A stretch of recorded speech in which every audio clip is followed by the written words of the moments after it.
திரு இந்திரா சௌந்தரராஜன் அவர்களின் அரண்மனை குடும்பம். அதில் அசோகமித்திரனின் முன்னுரையை இப்பொழுது நாம் காண்போம். அசோகமித்திரன் மண்ணாங்கட்டியார் கேட்ட 16 பேர்களை தன் ஞாபகத்திற்கு கொண்டு வர பார்த்தார். அதை கட்ட மண்ணாங்கட்டியார், ரொம்ப சிரமப்படாதே அபிராமி பட்டர் இதை தன் அந்தாதியில் ஒரு பாட்டாகவே பாடி வச்சிருக்கிறார். எதையும் பாட்டாக எழுதி வச்சுட்டா அப்புறம் அது மறக்கவே மறக்காது என்கிறவர் அந்த பாட்டையும் பாடி காட்டத் தொடங்கினார். கலையாத கல்வியும் குறையாத வயதும் ஒரு கபடு வாராத நட்பும் கன்றாத வளமையும் குன்றாத இளமையும் கழுப்பினியில்லாத உடலும் சலியாத மனமும் அன்பகலாத மனைவியும் தவறாத சந்தானமும் தாழாத கீர்த்தியும் மாறாத வார்த்தையும் தடைகள் வாராத கொடையும் தொலையாத நிதியமும் கோணாத கோலும் ஒரு துன்பமில்லாத வாழ்வும் தூயனின் பாதத்தில் அன்பும் உதவி பெரிய தொண்டரோடு கூட்டு கண்டானாய் அலையாழி அழித்துயிலும் மாயனது தங்கையே ஆதி கடவுரின் வாழ்வே அமுதீசர் ஒரு பாகம் அகலாத சுகபாணி அருள்வாமி அபிராமியே என்று அந்த பாடலை பாடி முடிக்க மண்ணாங்கட்டியார், என்ன பாட்டுக்குள்ளே புதைஞ்சிருக்கிற அந்த 16 பேர்கள் இப்போ புரியுதா என்று கேட்டார். தெரியுது குரு. கல்வி, அறிவு, ஆயுள், ஆற்றல், இளமை, துணிச்சல், பெருமை, பொன், பொருள், புகழ், நிலம், நல்ல பிள்ளைகள், நம்பிக்கை, நோயில்லாத உடல், முயற்சி, வெற்றின்னு நீங்கள் பாடுகின்ற பொழுதே அதை நான் பட்டியல் போட்டுவிட்டேன் என்றார் அசோகமித்திரன். இப்படி ஒரு பாட்டிலேயே விமானமும் மின்சாரமும் கண்டுபிடிச்ச வெள்ளைக்காரன் கூட உணர்ந்து சொல்லலை. ஆனால் நம்ம மூதாதையர்கள் சொல்லி இருக்கிறாங்க. மனித வாழ்க்கையை பற்றி ஒரு ஆழமான பார்வையும் சிந்தனையும் இல்லாமல் இப்படி வரிசைப்படுத்த முடியுமா? யோசி. உண்மைதான், நீங்கள் சொல்லும் பொழுது தெளிவாகவே இது புரியுது. ஆனாலும் இதெல்லாம் மூடத்தனம்ங்கிற மாதிரியும் சில விஷயங்கள் இதே மூதாதையர்கள்கிட்டேயும் இருக்கிறதே. அதில் ஒன்று சொல்ல பார்ப்போம். இறந்தவர்களுக்கு எள்ளும் தண்ணியும் விடுறது, ஒரு தாம்பாளத்தில் ஒரு செம்பு தண்ணியில் விடுற கைப்பிடி எள் அவங்களுக்கு உணவாக மாறி போகுதுன்னு சொல்கிறது எப்படி நான் ஏற்றுக்கிறது? தபால் ஆஃபீஸில் நீ ஒருத்தருக்கு மணி ஆர்டர் பண்ணுற, இங்கே கட்டுற அந்த பணமாவோ அவருக்கு அது போயிடுது. அங்கே இருக்கிற போஸ்ட் ஆஃபீஸ்லேயே இருக்கிறவங்க பணத்தை கொடுத்து நேர் செய்கிறாங்க இல்லையா? அதை செய்ய தபால் ஆஃபீஸில் ஊழியர்கள் இருக்காங்க. இங்கே நான் எள்ளையும் தண்ணியையும் கீழே தானே கொட்டுறேன். வாஸ்தவந்தான். உன்னோட இந்த செயல்பாட்டுக்கு பின்னால் தபால் ஆஃபீஸ் ஊழியர்கள் இருக்கின்ற மாதிரி இங்கே தேவ சக்திகள் இருக்கிறது. அந்த சக்தி உன்னோட பக்தியையும் பாவனையும் மட்டும்தான் உனக்கு. அந்த தேவசக்தி உன் எள்ளையும் தண்ணீரையும் உன் பித்திருக்களுக்கான உணவாக, பொருளாக, அருளாக, மருந்தாக, மாத்திரையாக கொண்டு போய் சேர்க்கிறதுகள். எவரோடு எள் கலந்த தண்ணீர் ஆவியாகி நீ யாரை நினைச்செல்லாம் உத்தேசித்து அதை விட்டாயோ அவர்களை அது சென்று அடைகிறது. ஆனால் எனக்கு அது தெரியலையே. இது புலன்களுக்கு புலனாகின்ற விஷயம் இல்லை, உணர்வினாலே உணர வேண்டிய விஷயம். எப்படி? அசோகமித்திரனின் கேள்விக்கு வார்த்தைகளினால் பதில் கூறாமல் தன் யோக சக்தியை கொண்டு வேறு விதமாக பதிலளிக்க தயாராகினார் மண்ணாங்கட்டியார். புலன்களுக்கு புலனாகி விடாத உணர்வுகளால் உணர வேண்டிய ஒரு விஷயத்தை அசோகமித்திரன் உணர வேண்டியதன் பொருட்டாக ஒரு நிதர்சன அனுபவத்திற்கு அசோகமித்திரனை ஆட்படுத்த தொடங்கினார் மண்ணாங்கட்டியார். அசோகமித்ரா, இப்படி நீ யாரையாவது இப்போ பார்க்கணும், பேசணுன்னா என்ன செய்வ இப்போ சொல்லு என்று ஆரம்பித்தார். அவங்கள தேடி போவேன் குரு. அவங்க வேறு ஊரில் இருந்தாங்கன்னா முடிஞ்சா அந்த ஊருக்கு போவேன். இல்லைங்களா ஃபோனில் பேசுவேன். ஃபோனில் பேசுவேன். சரியாக சொன்னேன். இந்த உலகமே இப்போ 6வது பூதமா அதைத்தானே கட்டிக்கிட்டு அழுவுது. வாஸ்தவம் தானே? ஆமாம் சாமி. பிச்சைக்காரன்லேருந்து பிர்லா வரைக்குமே போய் சேர்ந்திருக்கிற ஒரே விஞ்ஞான அதிசயம் செல்ஃபோன் தான். பெரிய அதிசயமும் இப்போ அதுதான். அது பேசும், பாடும், காட்சிகளை காட்டும். நாம் அதில் எழுதலாம், படிக்கலாம், நம்ம கணக்கு வழக்குகளை போடலாம். அது எல்லாமே ஃபைல்னு அதுக்குள்ளேயே அது வச்சுக்கிட்டு பாதுகாக்கலாம். காசு பணம் கூட வேண்டாம், கணக்கில் பணம் இருந்தால் போதும். இதை வச்சே கட்டிடலாம். தொடர்பு எண் மட்டும் இருந்தால் போகிறோம். ஜனாதிபதியோட கூட இருந்த இடத்திலிருந்தே பேசலாம். இதுக்கு தூரம் ஒரு பொருட்டு கிடையாது. உட்கார்ந்த இடத்திலிருந்தே உலகத் தொடர்போட எல்லா காரியங்களையும் இதை கொண்டே செய்து முடித்து விடலாம். சுருக்கமாக சொன்னால் இதுதான் இப்போதைய கடவுள் குரு. கடவுள் இல்லை, அகர்னு அசுரன்னு சொல்லு திருத்தினார் மண்ணாங்கட்டியார். அசோகமித்திரனுக்கு அது கொஞ்சம் அதிர்ச்சியாக இருந்தது. அசுரனா என்று திருப்பி கேட்டார். ஆமாம், உன்னை தன்னோட அடிமையாக்கிடுச்சு அது. உன் சுயபலம் எல்லாம் இதற்கு முன்னால் நீ இழந்துட்டியே. இது இல்லாட்டி செயல்பட முடியாதுங்கிற அளவுக்கு எல்லோரையும் அது முடமாக்கிடுச்சே. கடவுளை இல்லாமல் எல்லாமே செய்ய மாட்டாரே குரு. இதனால் உண்டாகிற நன்மைகளை தெரிஞ்சுமா இப்படி பேசுகிறீங்க நீங்கள்? நன்மையா? அப்போ இது இல்லாத போனால் நூற்றாண்டோ அதற்கு முந்தைய நூற்றாண்டு காலங்களிலையும் வாழ்ந்த மக்கள் எல்லாம் வாழாமலா போயிட்டாங்க? என்ன சொல்கிறீங்க நீங்கள்? விஞ்ஞானம் மனிதனை சோம்பேறியாக்கும், அடிமையாக்கும், மோகமுள்ளவனாக ஆக்கும், பேராசைக்காரனாக ஆக்கும், அணுகுண்டை வச்சுக்கிட்டு மிரட்டுவதற்கு சொல்லித்தரும். இதில் ஒன்றை கூட உன்னால் மறுக்க முடியாது. அப்போ விஞ்ஞானம் கூடாதா? ஒரு சித்தனுக்கு, அதாவது தன் மனது உடல் இதோட ஆற்றல் முழுமையாக பயன்படுத்த தெரிஞ்சவனுக்கு இது தேவையில்லைன்னு சொல்ல வந்தேன். அப்படி இல்லாதவங்களுக்கு இது தேவைதானே? இப்படி பேசிக்கிட்டே இருக்கலாம்.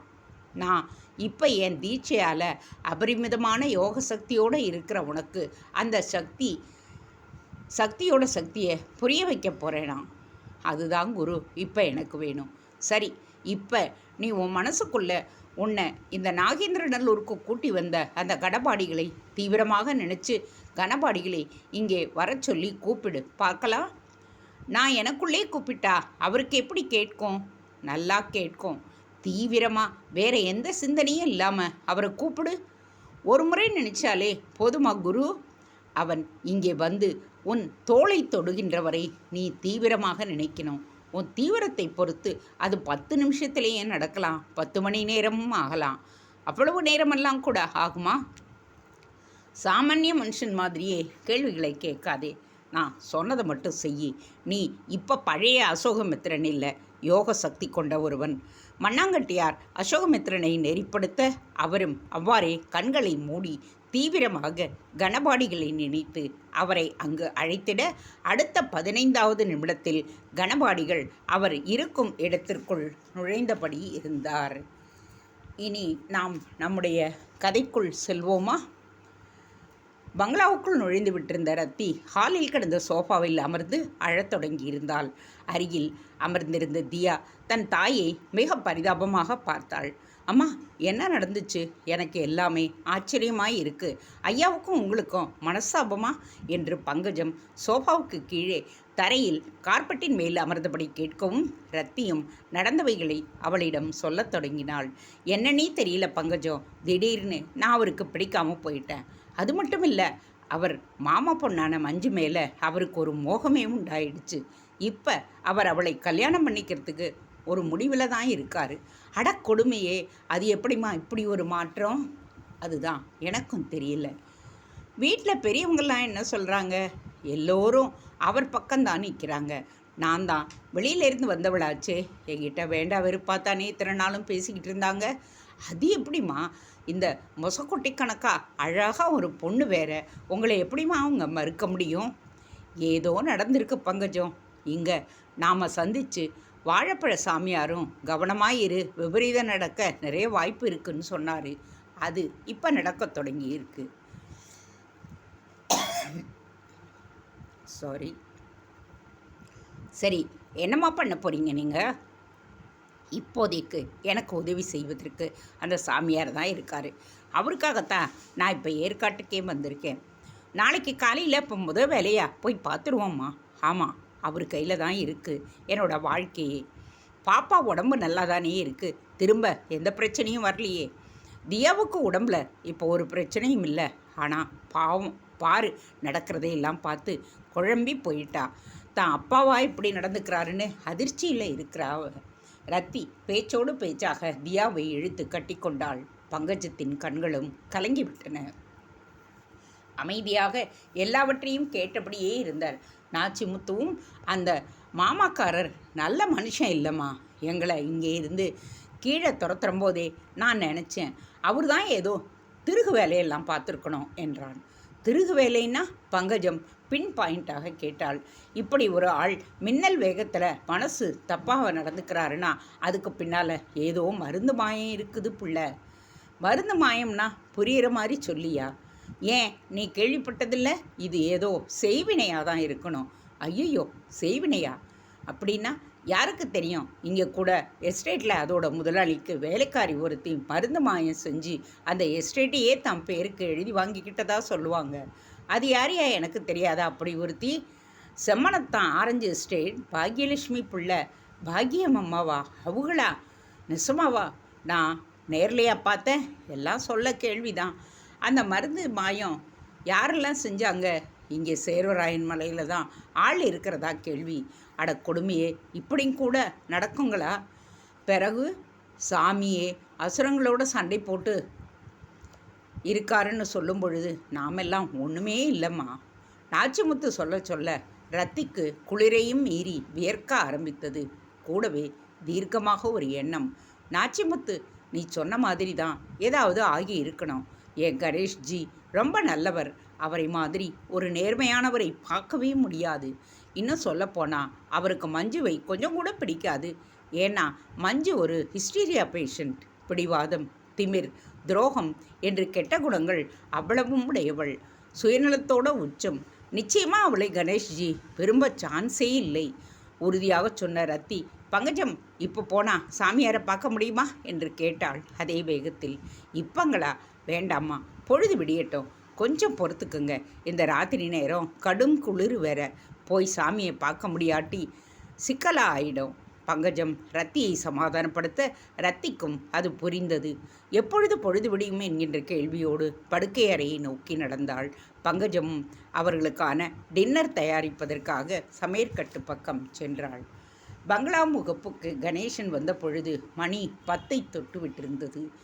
மஞ்சு செகண்ட் ஷோ செல்வதற்கான ஆயத்தங்களோடு காத்து கொண்டு இருந்தாள். கணேசனும் காரை விட்டு இறங்காமல் போனில் அவளை அழைத்தான். மஞ்சு, வெளியில் வா, நான் வந்துட்டேன். தோ வந்துக்கிட்டே இருக்கேன் என்ற மஞ்சுவை சுந்தராம்பாள் ஒரு மாதிரியாக பார்த்தாள். என்னம்மா, ஏன் அப்படி பார்க்குற? இல்லை, ராத்திரி ஷோ முடிஞ்சு வருவதானே? இது என்ன கேள்வி? வந்துதானே தெரியணும். அதுக்கு இல்லடி, அப்படி வரும்போது கணேசன் ரூமுக்கு போயிடு, நான் கதவை திறக்க மாட்டேன். கணேசன் கேட்டால் நான் மாத்திரையை போட்டுக்கிட்டதால் எழுந்திரிக்க முடியாதுன்னு எதையாவது சொல்லி அவன் ரூமுக்கே நீ போயிடு. சரி சரி, நான் பார்த்துக்கிறத. விட்டுறாதடி, முதல் ராத்திரி தான் எல்லாங்கிறது எங்கள் காலம். இன்னைக்கு தான் அது நான் சொல்கிறது உனக்கு புரியும்னு நினைக்கிறேன். சுந்தரவல்லி கொஞ்சம் வெக்கத்தை விட்டு பேசலானாள். நீ எனக்கு மேலே வேகமாக இருக்கிறியம்மா என்று சொல்லிக்கொண்டே வாசலில் போர்டிகோவை நோக்கி நடந்தாள் மஞ்சு. அவள் விலகிய சில நிமிடங்களில் எல்லாம் குலசேகர ராஜா வந்துவிட்டார். என்னங்க, போன காரியம் என்னாச்சு என்று அரைக்கதவை தாழிட்டு கொண்டே கேட்டாள் சுந்தரவல்லி. நான் ஒரு கணக்கு போட்டேன், ஆனால் எதுவுமே நடக்கலை சுந்தரம். அந்த செய்வினைக்காரன் வரவே இல்லை. ஏங்க தெரியல? ஃபோன் பண்ணி கேட்குறதுக்கு என்ன? இதை நீ சொல்லணுமா? ஃபோனும் போகலை. அப்போ என்ன பண்ண போகிறீங்க? அவன் பணம் இப்போ என்கிட்ட இல்லை இருக்குது. அதுக்காகவே அவன் வருவான், வந்தே தீருவான். அந்த ரத்தியும் ஏற்காடு பங்களாவுக்கு போயிட்டா. கணேஷன் இப்போ வந்து நம்ம மஞ்சுவை செகண்ட் ஷோ கூட்டிக்கிட்டு போயிருக்கான். அவ்வளவுதாங்க. இனி இந்த ஜோடியை பிரிக்கவே முடியாது. அவளுக்கு ஒரு முடிவு கட்டிட்டா அப்புறம் நமக்கு எந்த சிக்கலும் கிடையாது. தெரியும், ஏற்காட்டில் இருந்தே எனக்கு தகவல் வந்துடுச்சு. ஆமாம், நல்ல சந்தர்ப்பங்க இது. என்ன பண்ண போகிறீங்க? ஏதாவது பண்ணித்தானே தீரணும். ஆனால் பொறுமையாக, அதே சமயம் பிசுறு இல்லாமல் பண்ணணும்.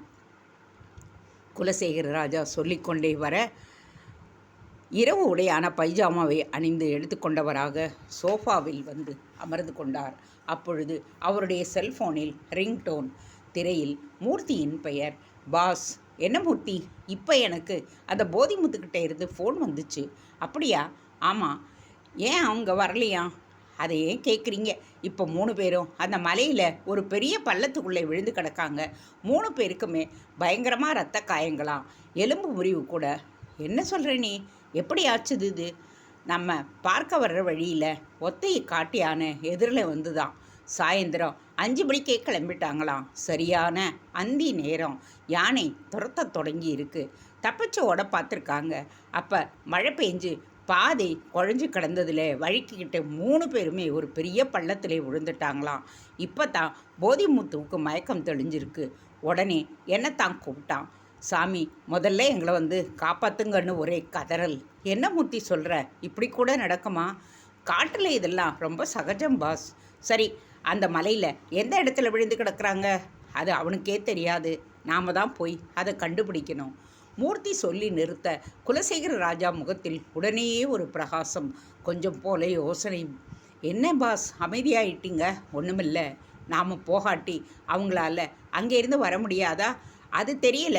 நிச்சயம் யாராவது உதவி செய்யாமல் அவங்க இங்கே அதிலேருந்து வெளியில் வர முடியாது. அதுதான் இப்போ அவங்களோட நிலைமை. இந்த நிலையில் அவன் உனக்கு ஏன் ஃபோன் பண்ணான்? அது போதிமுத்துவுக்கு வேறு யாரும் கிடையாதா? நாம் காத்துக்கிட்டு இருக்கிறதா நினச்சி ஃபோன் பண்ணியிருப்பான். அப்புறம் செல்ஃபோனில் சார்ஜும் கம்மியாக இருக்குது, சீக்கிரம் வாங்கய்யான்னு சொன்னான். அருமை அருமை. என்ன பாஸ் சொல்கிறீங்க? துப்பாக்கிக்கே வேலை இல்லாமல் பண்ண போகிறாங்க தெரியல. ஓ, நீங்கள் அப்படி வர்றீங்களா? இது அல்வா மாதிரியான சந்தர்ப்பம். எப்படியாவது காலையில் அந்த பள்ளத்தை நெருங்கி பெரிய கல்லாக தூக்கி போட்டு அவங்க கதையெல்லாம் முடிச்சிடுவோம். இதை விட ஒரு நல்ல சான்ஸ் நமக்கு கிடைக்கவே கிடைக்காது. ஆமாம் பாஸ், நீங்கள் இப்போ சொல்கிறது போதுதான். அதே எனக்கு புரியுது. நீ இப்போவே அந்த போதிமுத்துக்கிட்ட அவங்க கிடக்கிற பள்ளம் அந்த மலையில் எந்த இடத்துல இருக்குது, எப்படி வரணும்னு கேட்டு வச்சுக்கோ. அப்படியே காலையெல்லாம் வந்துடுவோம், தைரியமாக இருன்னும் சொல்லி வை.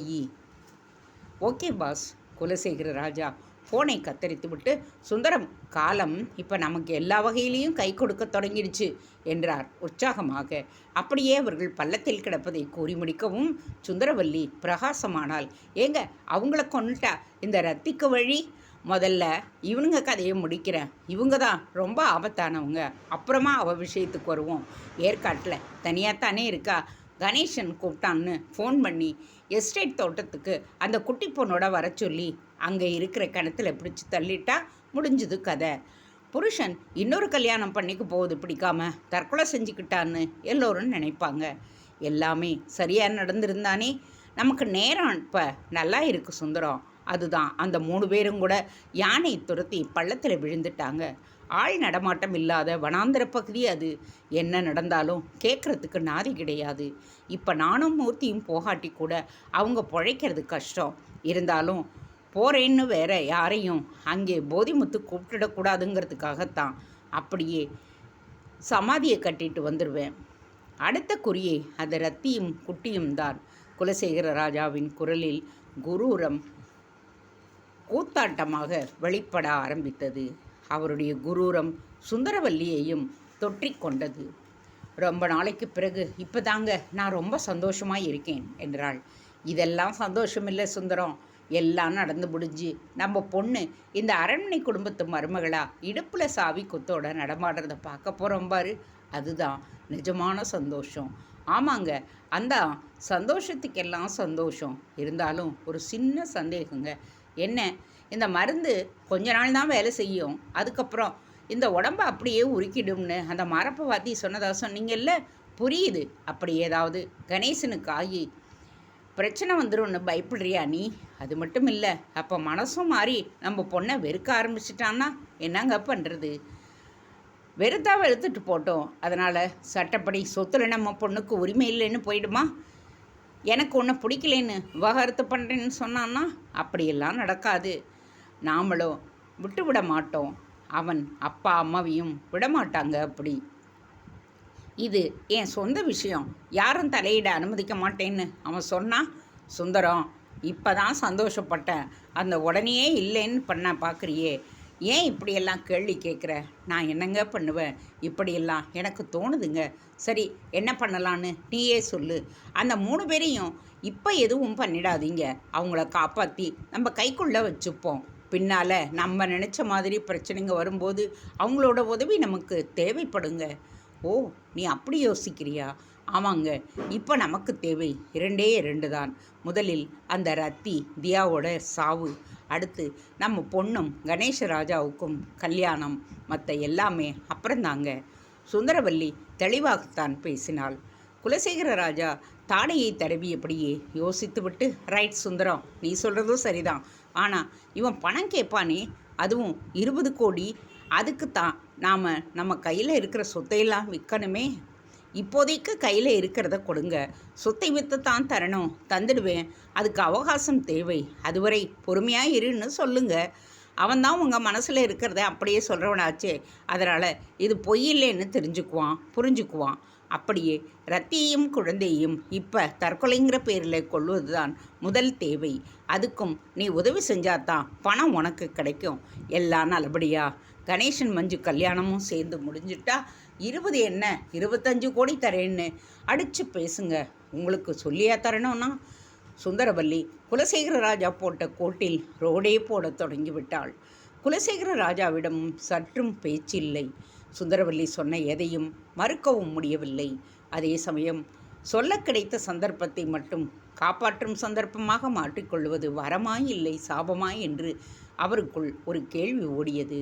என்ன யோசனை? நான் சரியாத்தானே எல்லாம் சொல்லியிருக்கேன், நிமிண்டினாள் சுந்தரவல்லி.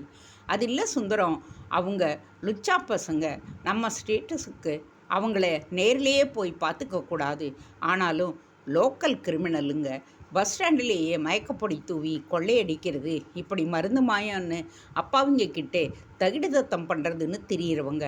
இவங்க சாவகாசத்திலிருந்து தப்பிச்சா போதும்னு நினைக்கிறப்ப அதை நீ நீட்டிக்க சொல்கிறியே, அதுலேயும் அவங்க கொல்லாமல் சொல்ல லட்டு மாதிரி ஒரு சந்தர்ப்பம் கிடச்சிருக்கு. இப்போ போய் இப்படி சொல்கிறியேன்னு தான் நான் யோசிக்கிறேன். இப்போ இப்படி யோசிக்கிற நீங்கள் அப்போ அவங்க போயிருக்கவே கூடாது. அதுதான் மருந்து மாத்திரைன்னு போய் இப்போ நமக்கு சாதகமாக எல்லாமே நடந்துக்கிட்டு இருக்கு. இன்றைக்கி ராத்திரி செகண்ட் ஷோ முடிஞ்சு வரவும் நம்ம மஞ்சுவோட முதல் ராத்திரியும் முடிச்சுடுவா. அவள் ரூம்குள்ளே போவோம் வாங்க. என்னென்ன ஏற்பாடுகளெல்லாம் பண்ணணுமோ அதை பண்ணணும். அந்த 11 மணி வேளையில் குலசேகர ராஜாவை மஞ்சுவில் அறைக்கு அழைத்து சென்று காட்டிய பொழுது பிரமிப்பாக இருந்தது. படுக்கையில் பூக்கள் தூவப்பட்டு அறை முழுவதும் ரம்யமான வாசம், பால் பழத்தட்டு, ஒரு திருமாங்கல்ய தாலிக்கொடியும் அதோடு இருந்தது. என்ன சுந்தரம், தாலிக்கொடியெல்லாம் நீங்கள் எனக்கு கட்டினது தான். நான் ஒரு மஞ்சள் கைத்துக்கு மாறிக்கிட்டு அதை அப்படியே மஞ்சுவுக்கு கொடுத்துட்டேன். அவசரத்துக்கு எனக்கு வேறு வழி தெரியல என்றபடியே தன் கழுத்தை காட்டினாள் சுந்தரவல்லி. இதை அப்போ கணேசன் கட்ட போகிறானா? ஆமாம், செகண்ட் ஷோ முடிஞ்சு வந்ததுமே அதுதான் நடக்கப் போகுது. ராத்திரி இல்லையா? ஆந்திராவில் எல்லாம் ராத்திரி 2 மணிக்கு தொடங்கி காலையில் 6 மணிக்குள்ளே முகூர்த்தம் பார்க்குறது தான் வழக்கமாக. அது பிரம்ம முகூர்த்தம் மாமி. அதில் எப்போ வேணா தாலி கட்டலாம் மாமி. எல்லாமே நான் விசாரிச்சுட்டேன். எல்லாத்துக்கும் ஒரு பதிலை சொல்லிடுறியே, அது சரி. கணேசன் கட்டலேன்னா என் அம்மா அப்பா அப்புறம் மற்ற நண்பர்களும் இல்லாமல் கட்ட மாட்டேன்னு சொன்னான்னா இது நமக்குள்ள. அப்புறமா ஊரறிய ஒன்று கட்டுங்கன்னு சொல்லி எப்படியாவது அவனை கட்ட வச்சுடுவாங்க மஞ்சு. இடிக்குதடி சுந்தரம், நீ ஜெட் ஸ்பீடில் போகிற மாதிரி கூட எனக்கு தோணுது. சரியாக சொன்னீங்க. அப்படி போனால் தான் காரியமே ஆகும். 6 வருஷமாக ஒட்டுண்ணியால் வாழ்ந்துக்கிட்டு இருக்கோம். நீங்கள் ஸ்லோ பாய்சன் அது இதுன்னு கரணம் அடித்து பார்த்தீங்க. என்ன ஆச்சு? அந்த குட்டி பொண்ணு இப்போ கல்லுகுண்டாலாம் இருக்கா, அவளை கொல்ல பார்த்தீங்க. ஆனால் அதுக்குன்னு போனவங்க வாழலை, போய் சேர்ந்துட்டாங்க. அவளை இந்த நிமிஷம் வரை ஜெயிச்சுக்கிட்டு தானே இருக்கா. அறையை கூட்டி குப்பையை அள்ளி போட்டி கொட்ட வந்தவ அழகிருக்குன்னு மயக்கி மகாராணியாவே ஆயிட்டா. ஒரு வேலைக்காரி இவ்வளவு நாள் இந்த குடும்பத்திலே வாழ்ந்ததும் தப்பு, அவளை வாழ விட்டதும் தப்புங்க. சுந்தரவல்லியிடம் அந்த அழகிய வாசம் மிகுந்த அறைக்குள் ஒரு எரிமலையே வெடிப்பதை பார்த்தார் குலசேகரர். சுந்தரம், நீ சொல்கிற மாதிரி உன்னை நான் இவ்வளோ புத்திசாலியாக இப்போ தான் பார்க்குறேன். நான் 8 அடி பாஞ்சா நீ 16 பாயிரே என்று அசடு வழிந்தார். போதுங்க, நம்மளை நாமே பாராட்டிக்கிறதெல்லாம். அப்புறம் நான் சொன்னது ஞாபகம் இருக்கட்டும். காலையில் போய் முதல் காரியமாக அவங்கள காப்பாற்றி நல்ல ஆஸ்பத்திரியாக பார்த்து கொண்டு போய் சேர்க்குறீங்க. அப்புறமா மற்ற விஷயத்தை பேசுங்க. அவங்கள காப்பாற்றினாதான் நிச்சயம் அவங்களுக்கும் உங்ககிட்ட கெடுபடியாக நடந்துக்க மாட்டாங்க. அப்புறம் 2 நாளில் அந்த ரத்தியையும் பொண்ணு தியாவையும் அழித்து ஒழிக்கிறீங்க. இதில் ஒரு நூல் அளவு கூட மாற்றம் வரக்கூடாது, ஞாபகம் வச்சுக்கோங்க. அது சரி, மஞ்சு தாலியை கட்டிக்கிட்டு இந்த வீட்டில் நடமாடும்போது யார் கேட்டாலும் கேட்காட்டியும் என் அக்கா கேட்பாளே, அதை யோசிச்சியா? கேட்கணுங்க. அவங்க கேட்காம யார் கேட்பாங்க? நல்லா கேட்கணும். அப்போ உங்கள் மகள் தான் அச்சாரமாக கட்டி இருக்கா. ஊரறிய உங்கள் ஆசீர்வாதத்தோட ஒரு கல்யாணம் நிச்சயம் நடக்கும் அத்தைன்னு இவ சொல்லுவா. அதை என் அக்கா ஒத்துக்குவாங்களா? நாம் எதுக்கு இருக்கோம்? ஒத்துக்க வைப்போம். உங்கள் பையனே ஆசையாக கட்டுறேங்கிற போது என் மகன் என்ன செய்ய முடியும்னு கேட்போம். கணேசன் தான் எப்போவுமே தான் வழி தனி வழின்னு ரஜினி ஸ்டைலில் போகிறவனாச்சே. சுந்தரம், நீ சொல்கிற எல்லாமே சரியாகவும் இருக்குது. கூடவே இதெல்லாம் நாம் நினச்சபடி நடந்து முடியுமான்னு சந்தேகமாகவும் இருக்குது. சரி, இதை விட ஒரு சரியான வழியை நீங்கள் தான் இப்போ காட்டுங்களே. சுந்தரவல்லி அடுத்த நொடி பந்தை குலசேகரரிடம் கொடுத்து விட அவர் திருதிருவென்று விழித்தார். என்ன யோசனை? ஒன்றுமே இல்லை, வேறு வழியை யோசிக்கிறேன். நல்லா யோசித்து முடிச்சுட்டேன். இது நாள் வரைக்கும் நான் உங்கள் பேச்சை கேட்டேன்ல, இப்போ நீங்கள் என் பேச்சு கேளுங்க. போங்க, போய் ஆக வேண்டியதை பாருங்கள். உங்கள் அக்கா மாமா எல்லாரையும் நான் சமாளிச்சுக்கிறேன். அது மட்டும் இல்லை, இந்த கட்டிக்கிட்ட தாலியோட மஞ்சு ஏற்காட்டுக்கு போய் அந்த வேலைக்காரிக்கிட்ட என்னுடைய ஆசீர்வாதம் வேணும், உன்னுடைய ஆசீர்வாதம் வேணும்னு அவள் கால்லையும் விழப்போகிறா. அப்போ அவளுக்கு எப்படி இருக்கும்னு யோசிச்சு பாருங்கள் நீங்கள். புரியுது, அந்த அதிர்ச்சியில் தான் அவள் கிணத்துல குதித்து தற்கொலை செய்துக்க போகிறா. ஐ மீன், நாம் அவளை தள்ளி விட்டு கொல்ல போகிறோம். சரிதானே? அவ்வளவுதான், அவ்வளவே தான். முதல்ல நீங்கள் இந்த 3 பேரை நல்லா ஆஸ்பத்திரியிலே சேர்த்து உங்கள் கட்டுப்பாட்டுக்கு கொண்டு வந்துட பாருங்கள். மிச்சத்தை நான் பார்த்துக்கிறேன். இப்போ நாம் இந்த இடத்த விட்டு நம்ம அறைக்கு போகலாமா? கண் சிமிட்டு எப்படி சுந்தரவல்லி கேட்டிட குலசேகர ராஜாவும் அங்கிருந்து நடக்கத் தொடங்கினார். அந்த அறைக்குள் செகண்ட் ஷோ பார்த்து விட்டு கணேசராஜாவும் மஞ்சுவும் வந்த பொழுது எல்லாம் தயாராக இருக்க கணேசன் திகைத்து போனான். என்ன மஞ்சு இது? ஏதோ முதலிரவு அறைக்குள் நுழையிற மாதிரி இருக்கே என்று கேட்டபடியே சோஃபாவில் அமர்ந்தான். ஆமாம் மத்தான், இது இப்போ முதலிரவு அறை தான். அதாவது நமக்கான முதலிரவு அறை. என்ன மஞ்சு உளர்றேனா? சாரி, என்ன சொல்கிற? அதான் சொன்னேனே, இன்னைக்கு என்ன அவசரம் மஞ்சு? இதெல்லாம் கல்யாணத்துக்கு பிறகு நடக்க வேண்டிய புனிதமான விஷயம் இல்லை. You are right. இப்போ நமக்கு கல்யாணமும் ஆக போகுது. என்ன மறுபடியும் உளர்றேனா? நானா? உங்கள் மஞ்சுவா உளர்றேன்? சாரி, தப்பாக சொல்லிட்டேன். இப்படி யாருமே இல்லாத ராத்திரியிலா கல்யாணம்? அதுதான் கேட்டேன். லுக், என் ஜாதகப்படி இன்னும் சில நாட்கள்லே கல்யாணம் நடக்கலைன்னா அப்புறம் எப்போவுமே நடக்காதான். அதுதான் அம்மா இந்த ஏற்பாட்டை செஞ்சுருக்காங்க. ஆந்திராவில் இல்லைலாம் ராத்திரி தான். ஐ மீன், இப்போ மணி என்ன, 2? எக்ஸாக்ட்லி. இப்போ நாம் மணவரையில் எல்லா சடங்கும் தொடங்குமா? அது சரி, நம்ம சம்பிரதாயம் வேறு தானே. என்ன இப்படி கேள்விக்கு மேலே கேள்வியாக கேட்குறீங்க? நான் உங்களுக்கு வேணுமா வேணாமா என்று கேட்டபடியே அப்படியே அவன் மேல் மரம் போல் விழுந்து அவன் மார்பில் அழுத்தம் கொடுத்து ஒரு கிளர்ச்சியை ஏற்படுத்தினாள் மஞ்சு. அவனும் மயங்கத் தொடங்கினான். சொல்லுங்க, நான் வேணுமா வேணாமா என்று குழைந்தும் பேசினாள். வேணும் மஞ்சு, நீ என்னுடைய உயிர். இனி நீதான் என் உலகம். அவனும் பதிலுக்கு குழைந்தான். சொக்கவும் செய்தான். அப்போ தாலியை கட்டுங்க, அப்புறமா என்ன உங்கள் இஷ்டப்படி நடத்துங்க. அடுத்த மாதம் நான் தூரம் குளிக்கக்கூடாது, அதுதானே புரிகிறதா என்றான்.